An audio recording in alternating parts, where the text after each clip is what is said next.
Hoy estamos con el psicólogo Hamilton Hernández, que nos va a contar acerca de la evaluación y diagnóstico de la corriente cognitiva. Hamilton, por favor, ¿nos podrías hacer una breve presentación de cuánto tiempo llevas en el campo de la clínica, tu corriente? Muy bien, bueno, pues como dicen, mi nombre es Hamilton Fernández Vélez, soy psicólogo egresado de la Universidad San Buenaventura. En el ejercicio clínico llevo, son 22 años de graduado. Pues mi formación académica toda fue en clínica, desde la orientación teórica cognitiva. Incluso en esa época pues la formación tenía un énfasis más hacia la psicología cognitivo-conductual, más que a lo cognitivo, ¿sí? Era más psicología cognitivo-conductual. Me he desempeñado en varias áreas, pues, en la parte hospitalaria, tengo una maestría en psicología de la salud y llevo ejerciendo la docencia 16 años, es como mi formación académica y profesional. Muy bien. ¿Cómo sería una entrevista inicial desde tu corriente? Una entrevista inicial, bueno, no podríamos separar una entrevista de todo un proceso que podríamos denominar un proceso psicodiagnóstico y de intervención, ¿sí? ¿Por qué? Porque el proceso psicodiagnóstico tiene varias etapas. La primera etapa es la entrevista, ¿sí? La entrevista clínica. La segunda etapa es la evaluación. La tercera etapa es el planteamiento de un proceso terapéutico y la intervención. Si arrancamos con la entrevista, podríamos decir que la entrevista inicial empieza incluso antes de que el paciente llegue al consultorio. Hay un primer contacto que lo podríamos denominar el primer contacto psicológico, donde es el paciente o su acudiente quien asiste a pedir la cita. Eso puede parecer una cosa muy simple y muchas personas podrían decir que no es relevante o que no es importante ese primer contacto. Desde mi experiencia, pienso que ese primer contacto es muy importante, porque es la impresión que se lleva al paciente sobre dónde va a estar. Uno tendría que decir que ir al psicólogo no es una cosa que uno haga todos los días, ¿cierto? Sino que uno va al psicólogo cuando realmente tiene una necesidad muy específica de algo que le está causando malestar. Y no es fácil ir y ponerse en un lugar donde tienes que ir a hablar o a contarle a alguien sobre aquello que te está generando malestar, porque a veces son cosas demasiado íntimas que no son fáciles expresarse. Entonces ese primer momento, ese primer contacto es muy importante. Incluso yo le digo a mis estudiantes en los cursos de clínica que quien reciba a la persona en el primer momento debe tener un entrenamiento específico para poder brindar confianza, tranquilidad, para poder generar un espacio de escucha, ¿cierto? Entonces es muy importante. La entrevista tiene unos objetivos. Después de que el paciente se ha acercado y está confortable, podríamos decir que tiene 3 objetivos básicos. El primero es generar el rapport o generar la empatía o generar una relación adecuada entre el paciente y el terapeuta. Ahí el terapeuta debe tener habilidades comunicativas mínimamente para poder establecer esa relación. La segunda es tratar de conseguir toda la información posible sobre aquello que está aquejando al paciente en ese momento o aquello que le está generando el malestar o lo que lo lleva, que sería el motivo de consulta. Y la entrevista inicial no se limita solamente a la primera sesión.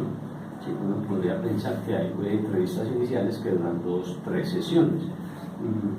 El tercer objetivo entonces de esa entrevista inicial es tratar de hacer un acercamiento a un posible diagnóstico o a unos posibles diagnósticos, ¿sí? Un terapeuta debe desarrollar el ojo clínico que llamamos, ¿cierto? Y al finalizar esa primera entrevista, que como te digo puede durar 3-4 sesiones, tener la posibilidad de establecer una impresión diagnóstica mínimamente.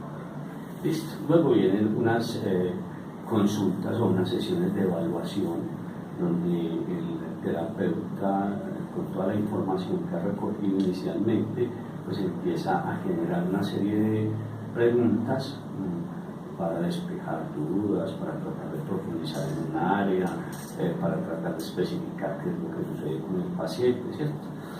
Y eso entonces nos habla de tres tipos de entrevistas o tres formas de evaluar. Hay entrevistas que son estructuradas, ¿sí? Donde el terapeuta, pues, a partir de la información que está recibiendo del paciente, plantea una entrevista siguiente, a la segunda, tercera, cuarta sesión, llega con unas preguntas específicas y se las hace al paciente. Hay otro tipo de entrevista que es la entrevista semiestructurada, que son aquellas entrevistas que además de unas preguntas puntuales del terapeuta, tienen unas preguntas abiertas que le dan la posibilidad al paciente de expresar sobre aquello que está preguntando el terapeuta y ampliar la información, ¿cierto? Y hay otro tipo de entrevistas que son ni estructuradas ni semiestructuradas, sino que digamos que es una entrevista abierta y espontánea, donde simplemente se da un diálogo y van surgiendo las preguntas en relación a aquello que se está evidenciando allí. Hay un asunto bien importante, y es que debemos diferenciar la entrevista clínica de una conversación, ¿cierto? Muchas veces los terapeutas pareciera que establecen un tipo de conversación con el paciente, ¿sí? Que esa podría ser muy dada en ese tercer tipo de entrevista, pero la entrevista clínica tiene un objetivo básico, y es saber qué es lo que está pasando con el paciente, ¿sí? No sé cómo vamos hasta ahí, ¿sí? ¿Va quedando claro? Sí, muy bien. Sí. Bueno, después de todo esto y después de que ya el terapeuta tenga la posibilidad de establecer una impresión diagnóstica, lo más recomendable es corroborar esa impresión diagnóstica, ¿sí? Entonces tenemos que en esas entrevistas evaluar un poco de cosas, ¿sí? Para corroborar lo que se utiliza son algunas pruebas, ¿sí? O algunos test en los cuales el terapeuta simplemente corrobora, como lo dije ahorita, si eso que tuvo allí como impresión diagnóstica a partir de las entrevistas y de cada una de las sesiones es real o no. Existen infinidad de pruebas, ¿sí? Dependería mucho del tipo de diagnóstico que establezca el terapeuta, ¿cierto? ¿Cuáles se aplicaron? Imagínate, 16 años he aplicado un poco, ¿sí? Hay muchas. Por ejemplo, mi maestría es en psicología de la salud específicamente. En psicología de la salud lo que hacemos es que tratamos de establecer la relación que existe entre las enfermedades crónicas y los factores psicosociales, ¿sí? Cuando hablamos de factores psicosociales hablamos tanto de factores individuales como de factores sociales y ambientales. Dentro de los factores individuales, por ejemplo, están los tipos de personalidad, entonces utilizan algunas pruebas para eso. Dentro de los factores sociales y ambientales hay un asunto que está, digamos, muy de moda, entre comillas, que es el asunto de la calidad de vida, el concepto de calidad de vida. Entonces existen unos instrumentos que son los POL-RA, que son Quality of Life, para determinar la calidad de vida de ciertos pacientes con enfermedades crónicas.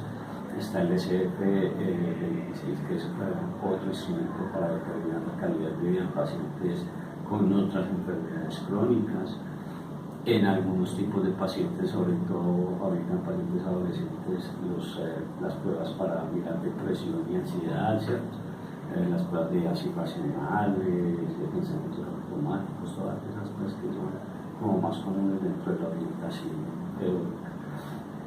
Allí hay ciertas discusiones pues, desde las posturas teóricas, desde las diferentes posturas teóricas en el uso de las pruebas, o de los instrumentos de evaluación de medicina, porque pareciera ser que hay una intencionalidad de encasillar, ¿sí?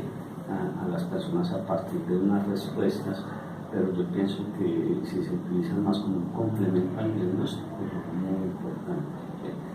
Y no podríamos decir que por bueno que sea el terapeuta, pues siempre va a tener la razón, no, seguramente habrán cosas que habrán que corroborar, y para eso pues ese tipo de pruebas, ¿cierto? Claro que sí. Dentro de las técnicas en la cognitiva, ¿como cuáles se utilizan? Bueno, dependiendo también como del diagnóstico que establezca uno. Por ejemplo, existen las que van más hacia las técnicas conductuales. ¿Sí? Yo, por ejemplo, dependiendo de la edad y del diagnóstico, utilizo un repertorio de modificación de conductas, sobre todo con niños y adolescentes, con adultos también da algunos buenos resultados. Pues aquí aplicamos todo lo que son refuerzos y castigos, pero yo no lo aplico, digamos, de la forma tradicional, sino que hago un protocolo. Y enseguida te explico más o menos cómo es el protocolo. Están las pruebas, por ejemplo, para las fobias, ¿sí? Vinculación del estrés, por ejemplo. Están las técnicas de inundación, de aproximaciones sucesivas. Hay muchas técnicas, pero se utilizan dependiendo como del diagnóstico. Uno tendría que decir, bueno, este es el diagnóstico que tenemos y cuáles son las pruebas que utilizan con ese tipo de diagnósticos. Un asunto muy importante que de pronto se me escapaba en este proceso de evaluación y diagnóstico es el examen mental que se debe hacer al paciente, ¿cierto?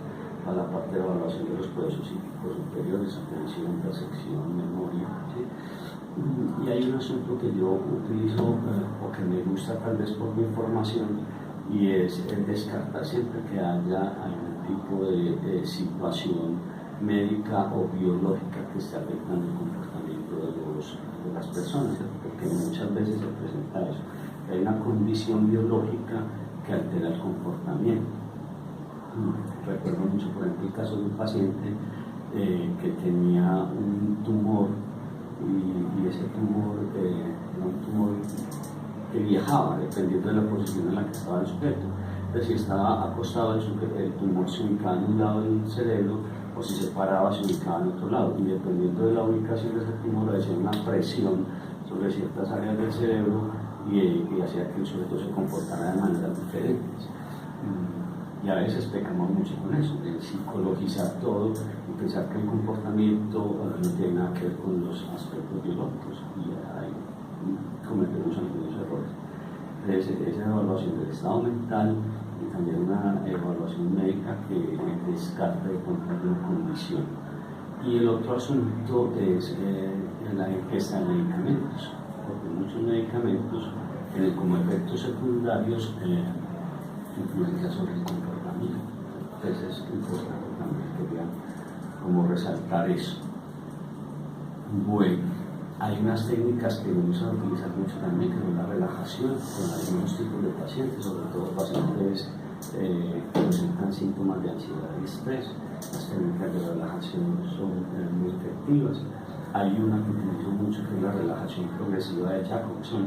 Es una relajación que involucra todo el sistema muscular del individuo, no solamente la parte cognitiva, sino también la parte muscular. Por ejemplo, para las dificultades en la conciliación del sueño, esa técnica es muy efectiva, y se trata de relajar el cuerpo, pero por grupos musculares. Además de la relajación que le permite al paciente, también le permite tomar un poquito más de conciencia sobre su cuerpo, que es muy importante. Tres técnicas, hay infinidad de especies, claro. Es un poco de técnicas.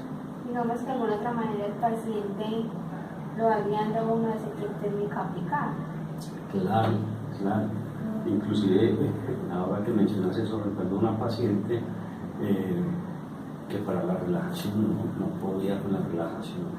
Era una paciente con unos síntomas de ansiedad y de estrés bastante altos, y no fuimos capaces. Tenemos que implementar otra serie de cosas porque ella no era capaz de relajarse. ¿Sí? En el momento del ejercicio venían a su mente, digámoslo así, pensamientos muy negativos sobre la relajación. Pero eso tenía que ver un poquito con su historia, una parte de la historia del problema que no había aparecido en la evaluación, y que gracias al ejercicio de la relajación ella recuerda. Cuando estamos haciendo el primer ejercicio, yo empiezo a notarla como muy incómoda, porque la relajación implicaba que pues, estuviera en una posición cómoda, acostada, en un ambiente muy cálido, muy tranquilo, y cuando estábamos en esa situación ella se incomodó mucho, ¿sí? Empezó con movimientos en su cuerpo, inquieta, con mucha inquietud motora, y cuando le pregunté sobre el asunto, entonces ella me dice que estoy recordando una situación anterior, ¿sí? Y esa situación fue un caso de abuso, ¿sí? Entonces, el estar en esa situación despierta ese recuerdo, y obviamente pues empezamos a trabajar alrededor de él, pero no era capaz, entonces el paciente le va diciendo a uno hacia dónde debe direccionarse. Los protocolos de refuerzo que te digo, por ejemplo, son protocolos que yo creo con las mismas personas. Y lo utilizo mucho, sobre todo con niños, como te decía ahorita. Entonces, generalmente en esos protocolos deben participar los papás y el niño, ¿sí? Son protocolos de casi que condicionamiento, pues, operante, pero que funcionan mucho, ¿sí? Entonces, con la mamá, con el papá y con el niño nos sentamos, organizamos cada una de las conductas. Por ejemplo, hacemos una especie de listado de conductas inadecuadas, un listado de conductas adecuadas, y categorizamos esas conductas, ¿sí? Y a partir de la categorización determinamos cuáles son los refuerzos o los castigos que va a recibir el paciente o el niño, pues, en esta situación por emitir alguno de los tipos de comportamientos.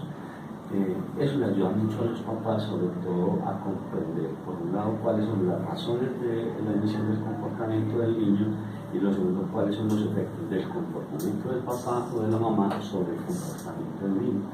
Porque cuando se hace ese protocolo se involucra a toda la familia, no es solamente el niño que está siendo, digamos, el paciente, sino toda la familia en una dinámica. Obviamente no es solamente decir, bueno, si haces esto, entonces tienes esto, y si no haces esto, tienes esto otro. Es comprender el contexto donde se hace el asunto. Porque si se hace de la manera que te menciono, si, digamos, por decir algo, no se come la sopa, entonces tiene este castigo, el protocolo no funciona, ¿sí? Funciona es cuando yo comprendo por qué el niño no se quiere comer la sopa que le estén dando, qué es lo que significa la sopa para él, ¿cierto? Hay un asunto más cognitivo que conductual, y eso es lo que en esa estructuración de ese protocolo con los papás se les permite que ellos comprendan. O sea, no es la conducta por la conducta, sino que es la conducta inmersa en el contexto, ¿sí? Sí, ya que estamos hablando de la terapia con niños, desde la cognitiva, ¿cómo podríamos hacer eso? Porque digamos que en otras corrientes, una vez los juegos y todo eso, la cognitiva, ¿cómo sería? También, o sea, el juego es un asunto que, digamos, no es excluyente de una orientación teórica, sino que al contrario aporta, lo que tendría que generarse en el terapeuta la posibilidad de comprender qué es lo que el niño está poniendo en el juego, ¿sí?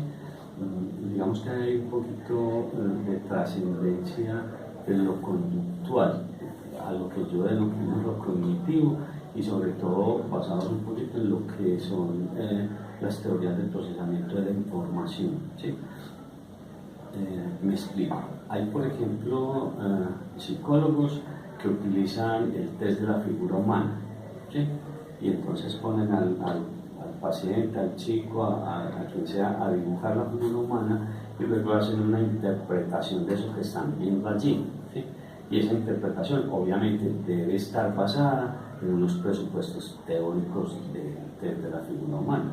Yo no puedo simplemente coger el test y decir, porque lo situó en la esquina superior derecha, entonces está volando cualquier cosa, pues no. Esto tiene que estar basado en unos presupuestos teóricos. Igualmente el juego es una actividad que le permite al niño expresar algo de su realidad, ¿cierto? Y entonces yo tengo que comprender, tengo que saber para qué voy a poner a jugar al niño. Entonces, si yo al niño le pongo unos carritos, una muñeca, qué sé yo, cualquier otro juego y él elige, yo no puedo hacer simplemente una interpretación de la elección del niño a partir de lo que yo crea o de lo que yo piense que es, sino que esa interpretación debe estar basada en la historia del niño, ¿cierto? Es decir, desde la psicología cognitiva, con los niños se trabaja fuerte, ¿cierto? Se hace pues todos los procesos de evaluación, pero se utilizan técnicas de interpretación de la información, actividades para tratar de obtener información de los niños, y dependiendo de las edades, pues, para algunos niños el juego será un asunto más llamativo, para otros la pintura, para otros los cuentos, por ejemplo, ¿sí? Pero vuelvo y reitero, el asunto es la interpretación del terapeuta a la luz de los presupuestos teóricos, ¿sí? Por ejemplo, en psicología dinámica y psicoanálisis creo que utilizan mucho el cuento, ¿cierto? Y a partir del cuento se hacen ciertas interpretaciones, pero me imagino que ellos tendrán sus bases teóricas para hacerlo. Yo, por ejemplo, no pondría a un niño en eso, porque no tendría las herramientas suficientes para hacerlo, ¿sí? Entonces, eso sería como eso. Listo. ¿Qué tan importante, o no qué tan importante, cada cuánto debería ser los encuentros con el paciente? Bueno, generalmente son semanales, ¿sí? Y eso le permite llevar cierta continuidad. Cuando las sesiones empiezan a extender mucho, se pierde continuidad. Es muy importante que sean con cierta regularidad. Hay pacientes con los que no, hay pacientes que ellos mismos piden que las citas sean quincenales o cada 20 días, ¿cierto? Pero eso responde bastante a las necesidades que tenga el paciente y a sus perspectivas frente al proceso terapéutico. Y hay un asunto importante con las preguntas. Uno inicia desde las primeras entrevistas, ojalá semanalmente, tratando de recolectar información, ¿cierto? Y luego se las puede ir espaciando, sobre todo cuando ya están las etapas finales. En las etapas finales, después de que se ha implementado la intervención, pues uno plantea las sesiones cada 15 días, y esos cada 15 días permite que el paciente haga una construcción de lo que trabajó por esa propuesta terapéutica que se hizo. Luego se van espaciando a cada 20 días, a cada mes, ¿cierto? Y ese ya ir espaciándolo a cada 20 días o a cada mes implica hacer un seguimiento. Ese seguimiento que uno cree que es muy importante y es verificar si de alguna manera el paciente adquirió las estrategias de afrontamiento ante una situación particular, ¿cierto? Por ejemplo, con un paciente fóbico, entonces yo hago unas intervenciones cognitivas, puedo hacer cualquier cosa, hago una inundación, ¿sí? Entonces el paciente le tiene fobia a las cucarachas y yo hago un proceso de enfrentar al paciente a las cucarachas simplemente. Después de hacer todo el asunto terapéutico, pues dejo que pase un mes o dos y el paciente viene a consulta y lo expongo nuevamente a la situación fóbica y evalúo cómo es la reacción del paciente frente a esa situación fóbica para decir realmente si adquirió las estrategias de afrontamiento y la fobia baja un poco, ¿cierto? O si se ve totalmente. Entonces hay que ir mirando el proceso. El proceso es el que lo evalúa todo. Uno no puede ser tan rígido de decir es que tiene que ser. Como estructura, por decirlo así, ¿no? No. Bueno, digamos que al principio, o sea, hace tantos años que inicié yo la carrera, uno empieza con muchas expectativas al respecto y muy pegado de los libros. Entonces es que el libro dice esto, es que la técnica dice esto, no sé qué, y uno se va pegando a eso. Pero con la experiencia uno se va dando cuenta que puede, pongámoslo entre comillas, también innovar un poco y uno va adquiriendo su propio estilo. Y su propio estilo es la forma de hacer la entrevista, la forma de hacer el diagnóstico, la forma de hacer todo el proceso de evaluación e intervención, ¿cierto? Uno lo va adquiriendo y se va identificando con eso. Él va determinando las necesidades del paciente, las posibilidades y todo eso, ¿cierto? Pero al principio si es uno muy rígido con lo que le dice a uno la teoría y la técnica que lo debe hacer, pero ya después uno se va flexibilizando un poquito, pues, pero eso lo da la experiencia. Bueno, digamos que yo me imagino que en el momento de hacer clínica uno no tiene un número de sesiones, el proceso se acaba en tal momento, eso depende del paciente. ¿Cómo hace eso? O sea, ¿en qué momento se da cuenta uno que ya el proceso debe ir terminando? Muy bien, esa pregunta también es bien interesante. Hay ciertos autores que hablan, por ejemplo, que en la clínica cognitiva con un paciente debemos estar más o menos entre 18 y 25 sesiones y que a partir de eso debe iniciar el proceso de seguimiento del paciente. Y en esas 18 a 25 sesiones supuestamente se debe resolver aquello que lleva al paciente, pero no necesariamente. ¿Sí? ¿Por qué? Puede llegar un paciente, por ejemplo, que tenga o que esté presentando síntomas de depresión, por ejemplo. Entonces este paciente está deprimido porque, como en el caso de un estudiante, perdió el semestre. ¿Sí? Entonces aparecieron los síntomas depresivos. Se hace todo el proceso de evaluación, eso puede ser un asunto muy sencillo, y yo empiezo a hacer la intervención de los síntomas depresivos que aparecen en el paciente. ¿Listo? Entonces digamos que en ese caso, siendo muy extremista, pues que perdió el semestre y se deprimió por ese asunto, entonces uno podría pensar que hay que generar ciertas estrategias en el paciente para que mire por qué perdió el semestre, ¿cierto? Digamos que no utilizó las técnicas de estudio o simplemente no le dedica el tiempo, se puede hacer del asunto. Pero muy posiblemente eso sea un asunto que no dure sino 6-7 sesiones, ¿cierto? Pero en el proceso o en el transcurso de esas 6 o 7 sesiones resulta que por cualquier situación el paciente se dio cuenta de algo distinto y entonces hay que iniciar como un reproceso terapéutico en el cual aquello que sale allí vuelve, se evalúe, vuelve, ¿qué pasa? Y eso aumente el número de sesiones o el proceso terapéutico. Entonces yo no puedo decir, no, en 5 o 6 sesiones tú vas a salir listo de aquí, ¿no? Puede suceder algo, como lo que te contaba con esta chica, que en el proceso de relajación, en un ejercicio de relajación, se acuerda de algo que le pasa en su infancia y eso trae nuevamente que tenga que evaluar, que tenga que mirar qué pasó, que tenga que mirar, por ejemplo, esa persona cómo hizo todo el proceso de adaptación ahí, porque lo recuerda en ese momento, qué malestar le surge allí y empezar a intervenir eso. Es un proceso terapéutico. Yo no me arriesgaría a decir que tiene un número de sesiones determinado. Hay algunos terapeutas cognitivo conductuales son muy radicales que se terminan, o sea, es que son 20 sesiones, ya. Ahora ahí nos enfrentamos a una dificultad grande y es lo que tiene que ver con el sistema general de seguridad social, ¿cierto? Y sabemos que las EPS tienen una regulación sobre ese asunto y te asignan un número de consultas determinado para este paciente. Eso es una cosa totalmente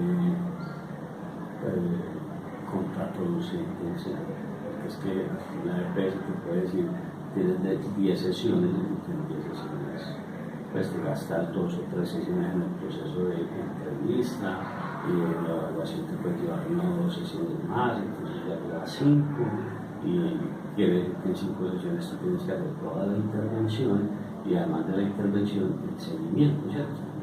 Y eso sería bastante complejo. Digamos que ahorita de lo que me decías, estaba pensando, muchas veces la queja con la que llega el paciente puede cambiar, Claro. porque se descubren cosas que se ven por medio del proceso terapéutico, como decías, de la paciente de la relajación. Me imagino que no fue una cosa y en eso se dieron cuenta que lo que la quejaba era como otra.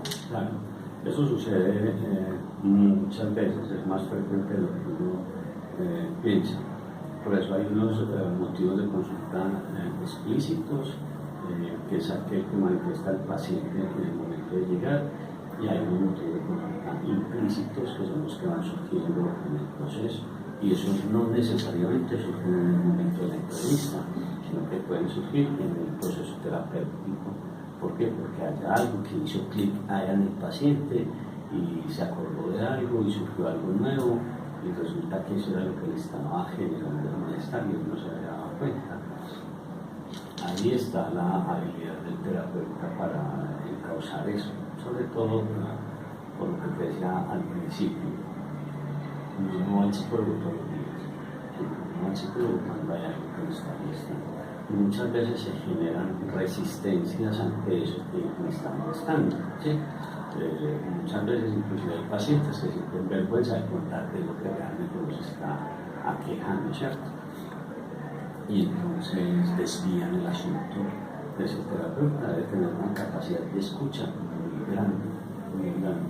Y además debe saber interpretar muy bien qué es lo que le está diciendo el paciente. Te cuento así rapidito.